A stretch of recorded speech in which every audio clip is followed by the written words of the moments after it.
Okay, Rabotai, Erev Shabbat Shalom.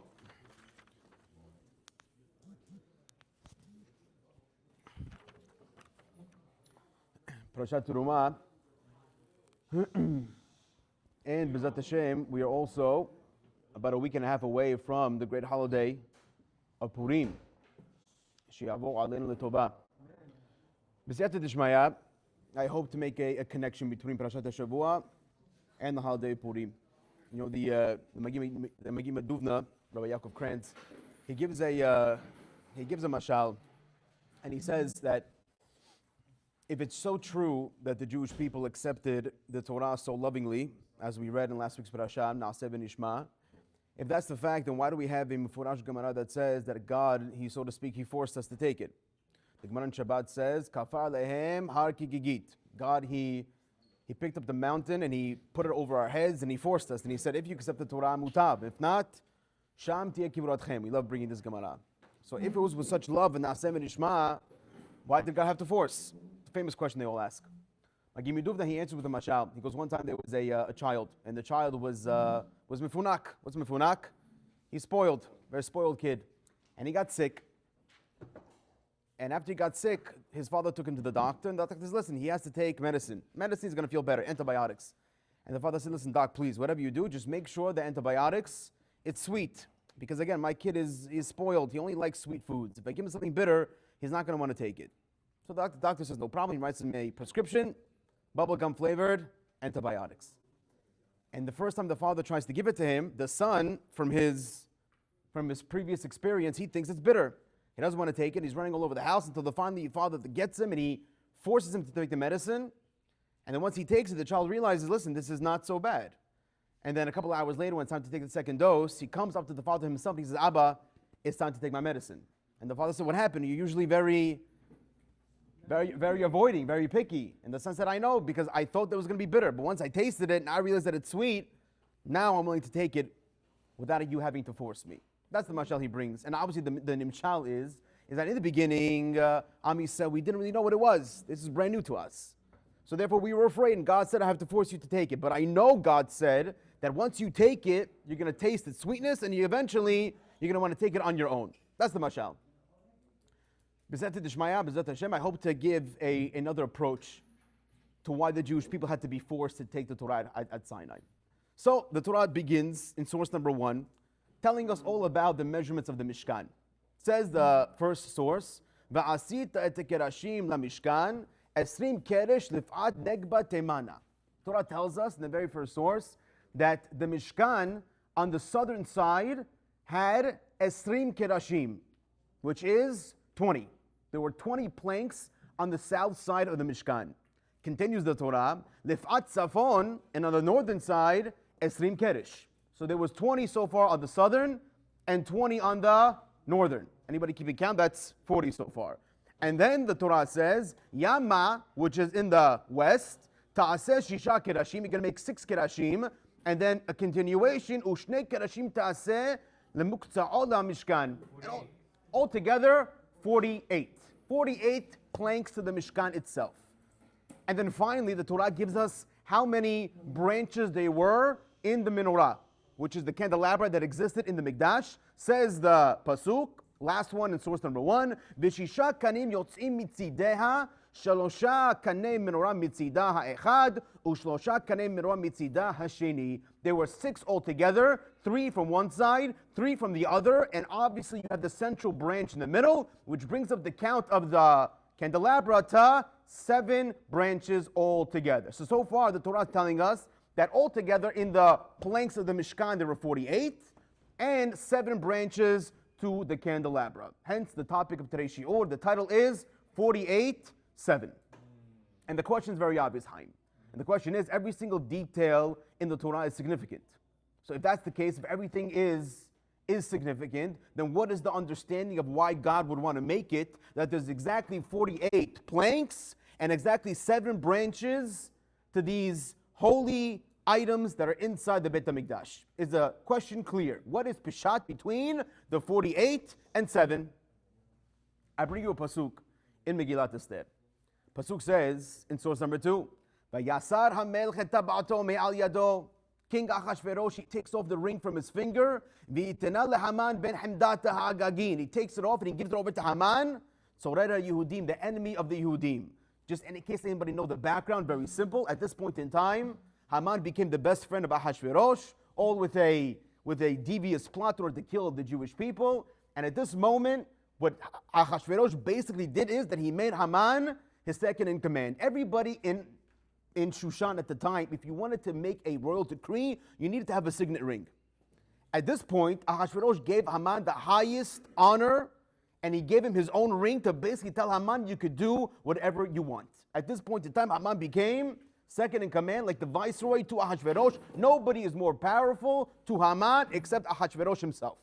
The Gemara, based on this pasuk in source number 3, tells us Megillah Daf Yudalid, Vayasar HaMelech et Ta'bato, quotes the pasuk and says, Amar Rabbi Abba bar Kahana, Gedola Hasarat Taba'at Yoter Marba'im Ushmona Nevi'im V'Sheva Nevi'ot Da'be'o Lehem L'Yisrael.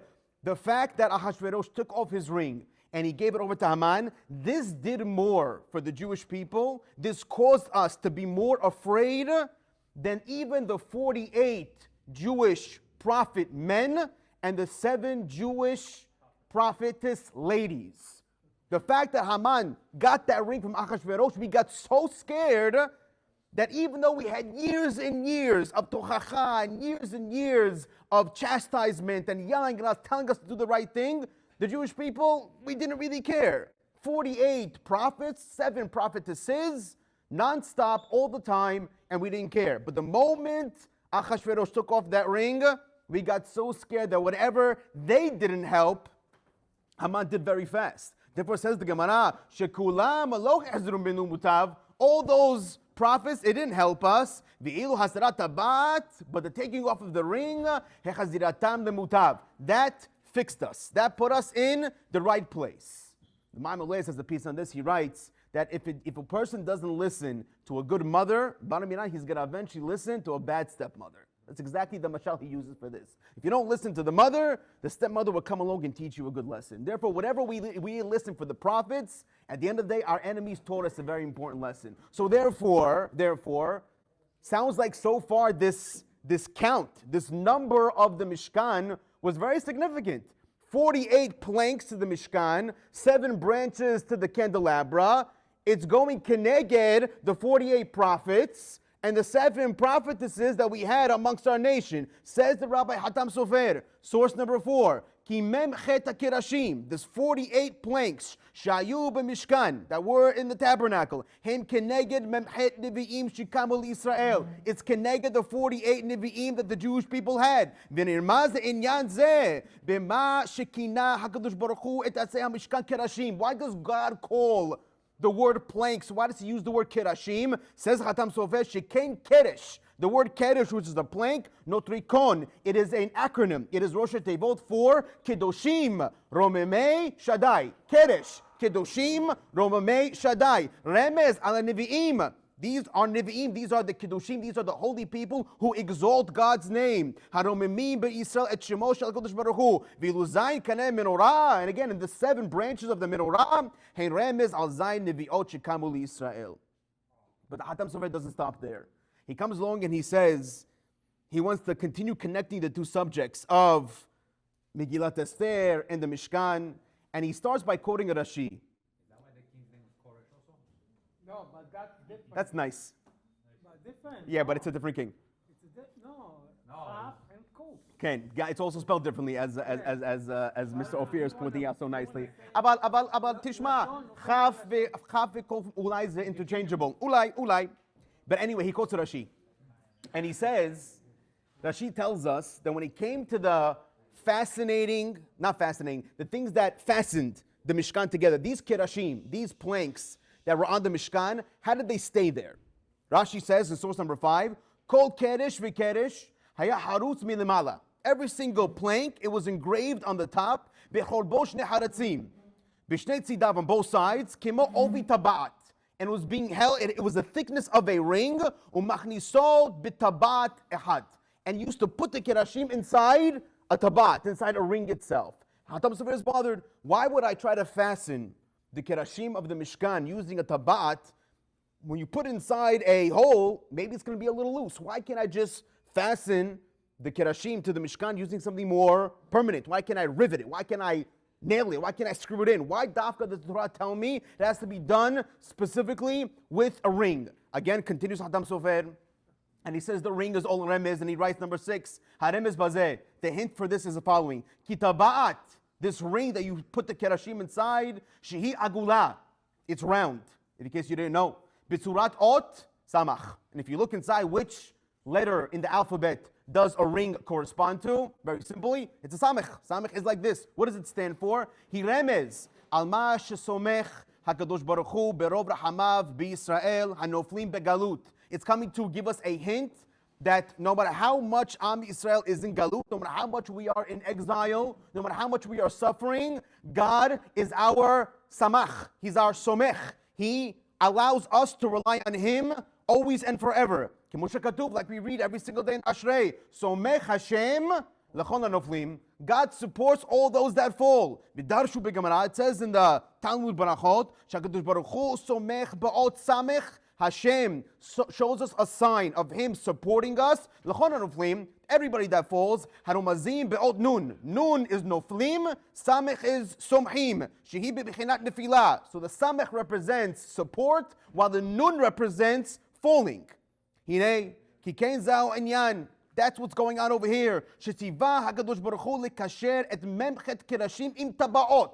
That's why God is telling me that when you fasten the kirashim, when you fasten the planks on the Mishkan, you must fasten them not with a nail. You're not riveting them inside. You're not screwing them inside. Rather, you're using a ring, because the ring leramez she'im yishma'u Yisrael. If the Jewish people hear b'toch hacham shel memchet nevi'im, if the Jewish people listen to the 48 kirashim, which is the 48 prophets, if they listen to the tochacha, if they listen to the musar that they're going to give you, yismoch otam Hashem. That's when Hashem will help you. That's when He's going to become your somech. That's when He's going to become your support. Bitabaot, with these rings. So as long as everything is mirumaz over here, the whole thing is a hint, says the Hatam Sofer, that the reason why the Mishkan has 48 planks, because the 48 planks are represented in the 48 Nevi'im. And the reason why the planks are fastened using rings is because Hashem is telling you that if you listen to the 48 prophets that came along and they begged Am Yisrael to do teshuvah, to complete the mitzvot, to have a connection with Hashem, that's when Hashem is going to be your somech, which is a tremendous lesson. You know, I just put my kids to sleep. I told them a story. I read a story in Rabbi Puzansky, stories that strengthen the heart or awaken the heart. He says over there that one time there was a girl, her name was Miriam. And Miriam Miskana, she was 3 years old. And the story begins on Rosh Chodesh Adar. Yeah, coincidentally enough. That this 3-year-old, healthy, everything's fine, and all of a sudden, she got a disease, and the doctors don't know what's wrong with her. She's running a high fever, her legs are numb, and for the next 2 weeks, she's spending inside the ICU in the hospital, in a place called CHOP. CHOP is Children's Hospital of Pennsylvania, exactly. And he writes that Miskana, this girl was suffering so much, they had to do what's called a PICC, P-I-C-C, which is like it's an IV that goes inside the heart, basically a catheter, and she was suffering. She was awake throughout the entire time. And he's thinking to himself, how could I stop my daughter from suffering? The doctor doesn't even know what's wrong with her. And it was on Purim, this story. 2 weeks later, it's on Purim. And the father and the mother, they're sitting by the daughter's side, they're praying to Tehillim, they're not sure what to do. And every doctor that comes in was, giving them either false hope or no hope. And after a whole team of doctors come in and come out, the father, who he called David Markstein, he turns over to his wife, he says, listen, tonight it's Purim, and we have a mitzvah to be happy. It's the happiest holiday in the Jewish nation. Therefore, even though our daughter is going through tremendous Yisurim, we should still try to celebrate the holiday where it's supposed to be celebrated. He says that I didn't finish getting those words out of my mouth when the night nurse came inside our room. The night nurse was a Chinese-American woman, and she introduces herself to us. Hi, what's your name? My name is Esther. He goes, the second I heard that a Chinese-American woman is walking inside my hospital room on Purim, after I said to myself, let's celebrate the holiday the way it's supposed to be celebrated, and her name is Esther, I knew from that moment that God is saying, Somech Hashem l'chon hanoflim. I'm going to be there and I'm going to help you no matter what. And by the way, happy ending to the story. That night was the first time that she put anything in her mouth for the past 2 weeks. It was a shiny red lollipop. And the next day, she was able to put on her Purim costume, and they celebrated Purim in the hospital. It's a fascinating story. But I'm reading this to my kids. I'm saying to myself, this is exactly what it means. So, that God says, as long as you're listening to those memhet nevi'im, as long as you're doing your job, and you're keeping what you're supposed to be keeping, and you're going with the law, Hashem is going to be your somech. No matter what happens in life, God is there to always back you up. However, and this is the unfortunate side, if you don't heed the words of the prophet, then Hashem removes the samech. Again, if you don't heed the words of the prophet, and you say, whatever the memhet kirashim are, whatever they represent, I'm not listening. So God says, no problem. I'm going to take that samech, I'm going to remove it away from you, and instead of samech, I'm going to give you the nun, which is going to be nefilah. That's why he writes, it is no coincidence. Go back to source number 2.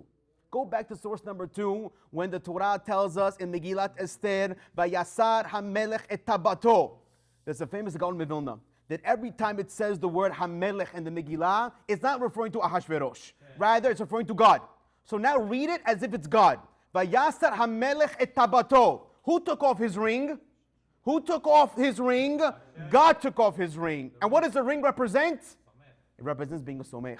So at this point in time where the Jews were not listening to the memhet nevi'im, no matter what was happening, no matter how much Mordechai and Esther, everyone's yelling at them, they're not listening. God says, Vayasar HaMelech et Tabato. God now takes off his ring and gives it to who? He gives the support to who?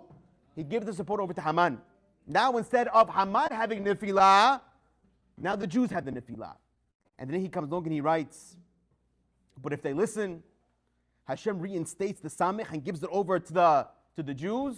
And instead of Haman being the guy that has all the support, Haman is the one that's going to fall.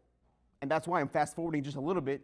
But it says in source number 7, after the whole story is unfolding and as Haman is about to fall, it says, Vayomeru lo, hachama v'zeresh ishto. All of Haman's advisors and his wife, they tell him, Im mizera Yehudim Mordechai. If Mordechai is from the bloodline of the Jews, asher hachidot limpol lefanav, that you want him to fall in front of you, lo tuchalo, you're not going to be able. Why? Ki nafol tipol lefanav, because you will fall in front of him. That means if the Jews are keeping the law, if the Jews are listening to the memhet nevi'im, instead of you having the support Haman, God is going to take that ring away from you, give it over to the Jews. The Jews are going to have the semicha, and you are going to fall. If I may be so brazen to say, by the way, the reason why I put the source sheets so you can look at it is so you don't think I'm making it up. Rabotai, look at the perek. Look at the perek and the pasuk that this verse is coming from, source number 7. It is perek, vav, pasuk, yud gimel, 6:13.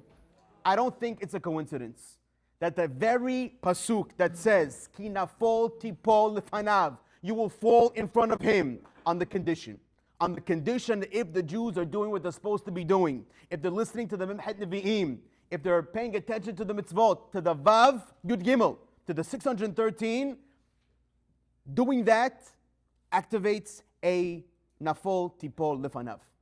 And I think that's fascinating. You're going to fall in front of him.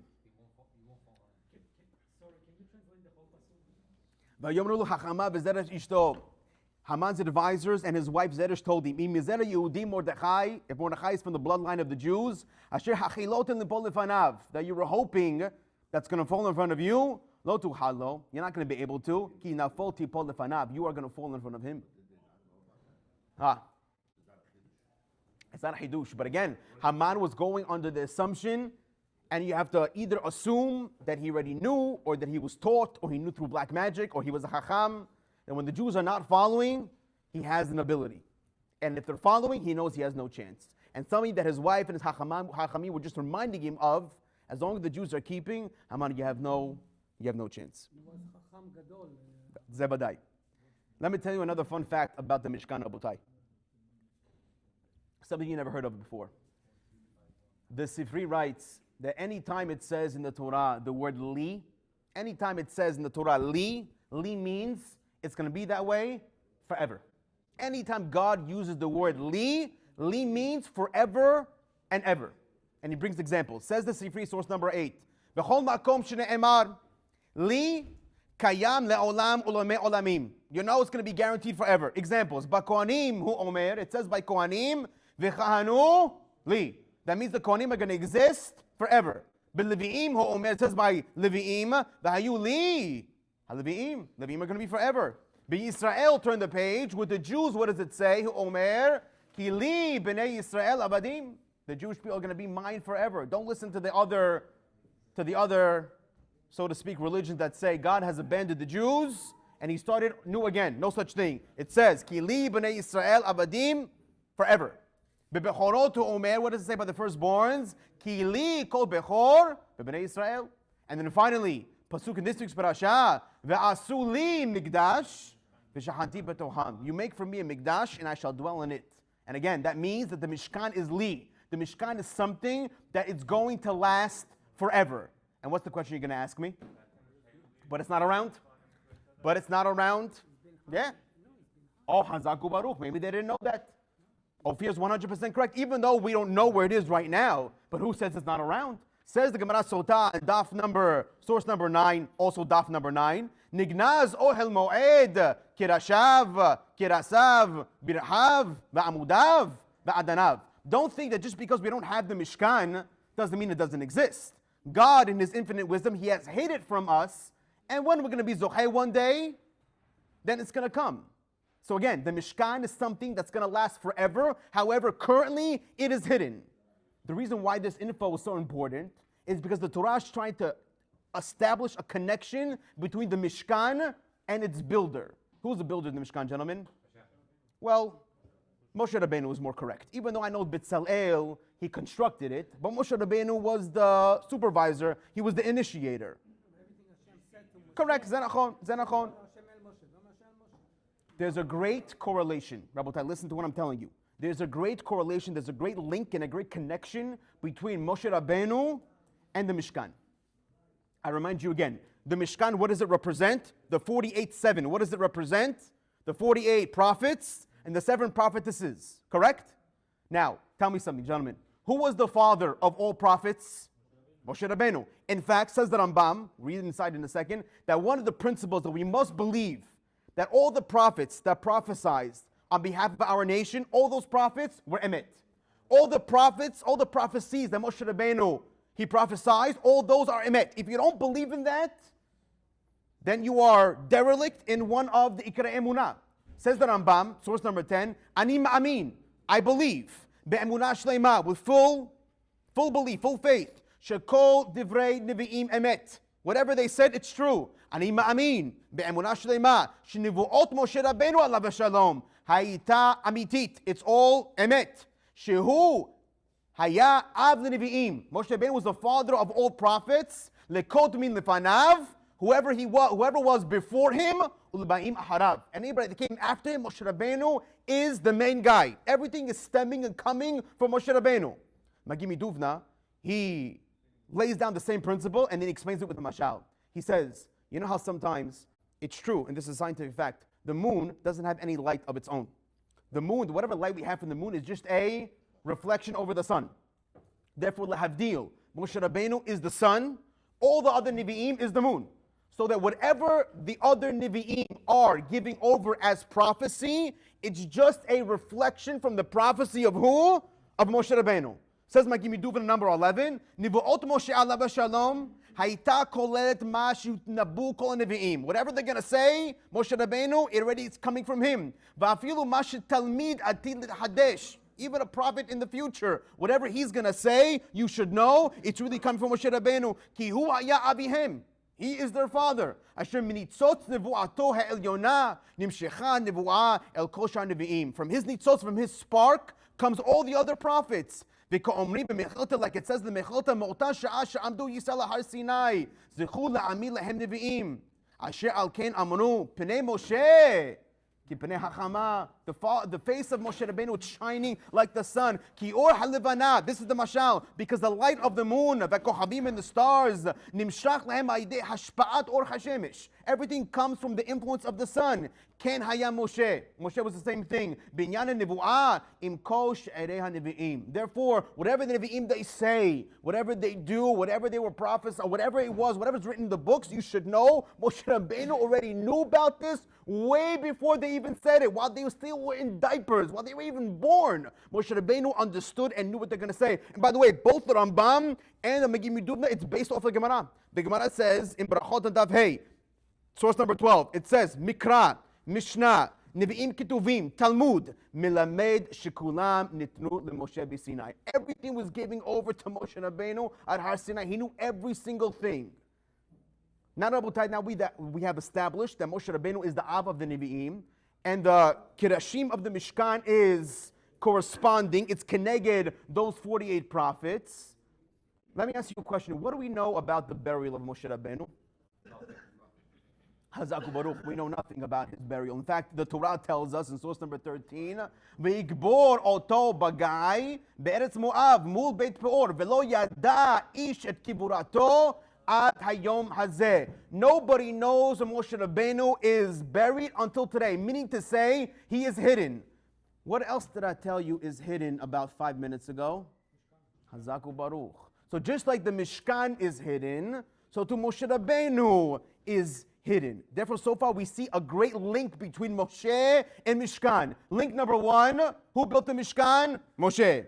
Just like the Mishkan is 48 and 7, Zot Omeret that it has 48 planks and 7 branches, and we know that is corresponding to the amount of prophets we have had in our nation. And who's the father of all the prophets? Moshe. There you go, that's Mishkan and Moshe again.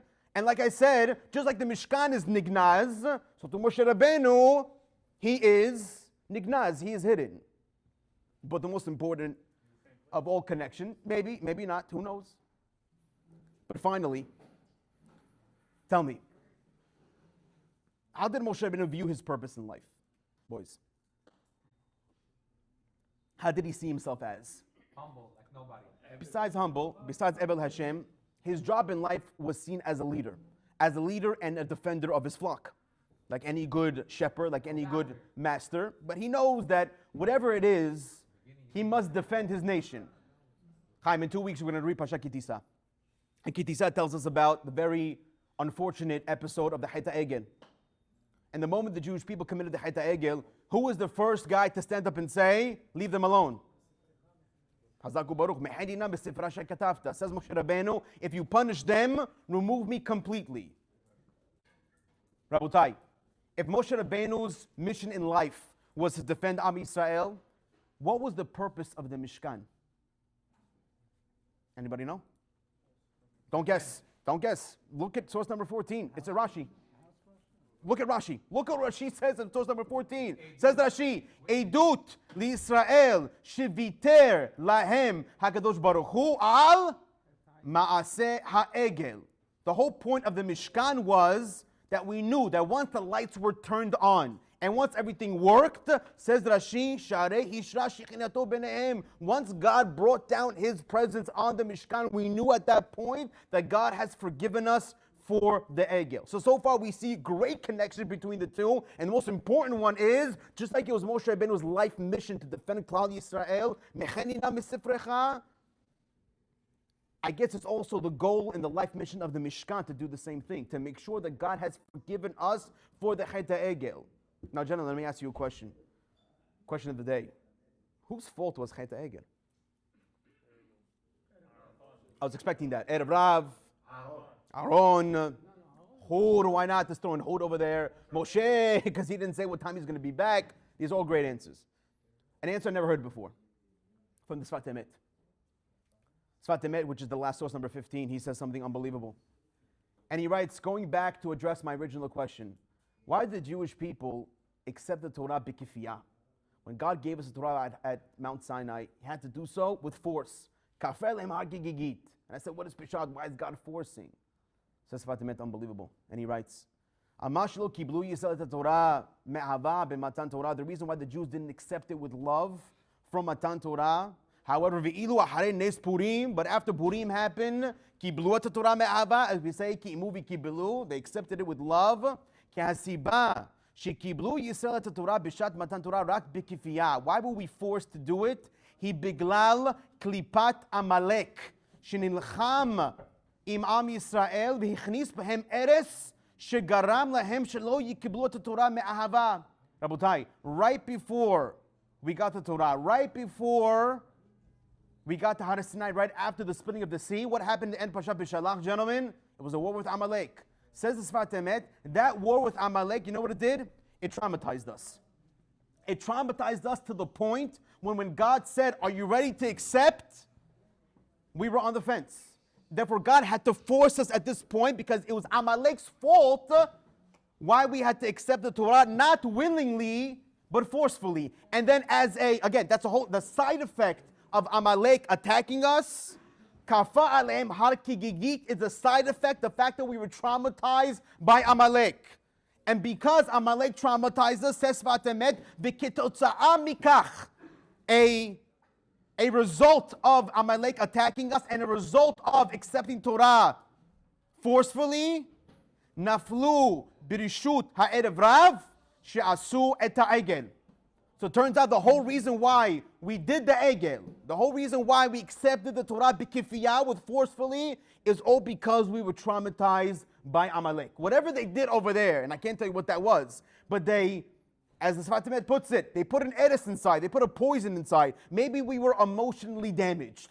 Maybe something happened at that moment when you're on a high, when you're so strong, and you think to yourself, God is on our side and nothing that anybody does can hurt us. And all of a sudden, at a left field, for no reason, but because of hate, you have Amalek attacking us from the side, and then we were completely baffled. Our minds were completely taken by surprise. And because of this, when God said, you want the Torah? If it wasn't for Amalek, on the spot we would have said, absolutely, me'ahava. But for some reason, there was some eres over there, there was some poison over there that caused us to say, we're not sure. And therefore God said, now I have to force you to take it. But by Purim time, what happened on Purim, Rabotai? What happened with Amalek? When the Jewish people completely obliterated Amalek. Now at this point in time, they could say, we're not going to be caught off guard like we were by Yam Suf. By Yam Suf, after we left, we had no experience in war, we were scared, we were afraid, and we were taken by surprise. But now on Purim, when we have a chance to completely obliterate this animal, this enemy that is the only mitzvah in the Torah to hate, Timche et zechra Amalek mishamayim. Now we have the chance to make it right. By Matan Torah, we were scared. For whatever reason, we were scared. But now, says Sfat Emet, we were ready. I continue. V'lachen, achrei nes Purim, b'tli'at Haman ubanav. After we hung Haman and his sons, hanitzachon al oivei Yisrael. This win on the enemy of the Jews. Mizera Amalek, shaya bebechinat mehayat Amalek, kva yechalu Yisrael lekabel et Torah me'ahava. After we beat Amalek by the Purim story, now we can accept it with love. That's why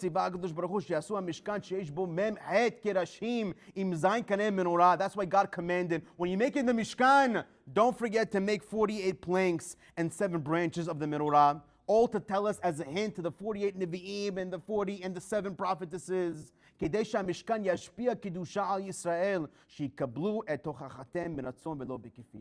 So we know that when the prophets talk, when they say something, we accept it with love and we don't accept it with force.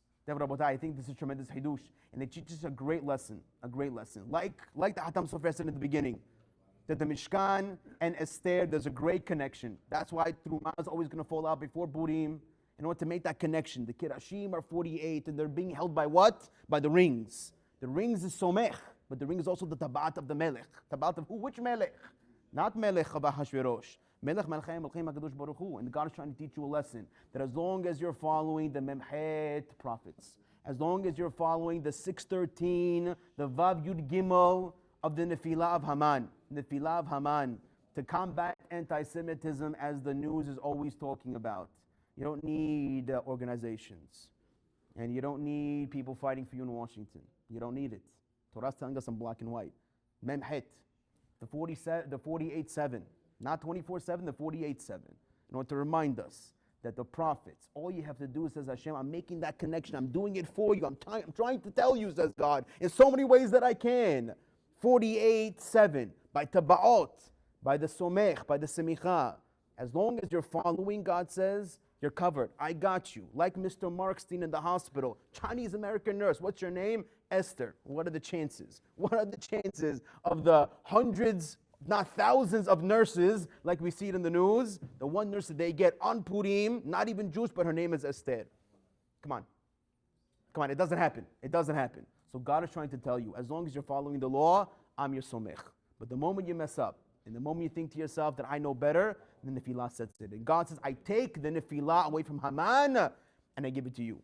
Therefore, the connection in the musar of Terumah and Purim is in order to tell us, as long as the memhet is there, as long as the zayin is there, and the ring is there, God says, I give the ring back to you, and the nefillah falls out on Haman. Shabbat shalom. Rabbi Hananiah ben Akashum et Sahak Dush Behod Zokot Yisrael Lefika Harbe Lahem Torah Musush Ne'emar